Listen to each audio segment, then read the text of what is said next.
I wanted to share this late summer sunset with you guys as we transition into fall. I think late summer has some of the most beautiful sunsets, and the garden has shifted into autumn as well, leaving us with an abundance of seeds. And I wanted to show you how to save your zinnia seeds. So you simply just pull the seeds off of a dry head. You can see here that there is a flat end, which is the petal, and the pointy end is the actual seed itself. And because they're dry, you can just pinch them apart and separate them, and you can discard that petal, which has no use, and then take the seeds and store them in an envelope or in a jar in a cool, dark, dry place. Now the chickens are doing well, and they are enjoying this little bit of cooler temperatures we've been having here recently. It always puts them in quite a good mood when the temperatures get cooler and they're not quite so agitated with one another. So with the end of summer comes the end of peach season, and what better way to celebrate that than making a peach pie? Now, we absolutely spoiled ourselves rotten this year with peaches. We bought so many. I don't know how many we bought, but we may have gotten almost 3 bushels or more. But who's counting? We did a lot of peaches. It was a lot. And we ate them fresh, we ate them on salads, and they were just so good.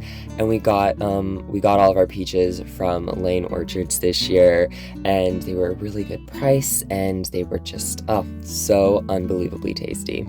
Now, I will leave the recipe for the pie crust linked in the description box down below, so if you want to check out that recipe for the pie crust, you can. It is from the Gluten-free palette, and if you're gluten-free, I highly recommend browsing her website and checking it out to see if there's any recipes that catch your eye, because her donuts are so good. And I will also leave the recipe for the filling in the description box down below as well. It's originally from a Betty Crocker's cookbook, but it's from a blueberry pie recipe, so we just adjusted the recipe for our taste buds personally. So I will leave exactly what I did in the description box down below, so if you want to follow this recipe exactly, you absolutely can. Now, a mistake that I made when I was actually making this pie crust is I made it too dry. So I made it the night before, which I'm so glad that I did, because in the midst of making this pie, we had a terrible thunderstorm come through and we had a power outage and just the whole 9 yards. But when I made this pie crust to sit in the fridge, it was really too dry. And as you can see, when I put it into the pan, it totally crumbled. But you know what? At the end of the day, you can just kind of mash it in there when it's a gluten-free pie crust, because it just works out that way. But that's entirely my fault for making it too dry. Anytime something's going to sit in the fridge, it's okay for it to be a little on the damp side, because it will dry out in the fridge.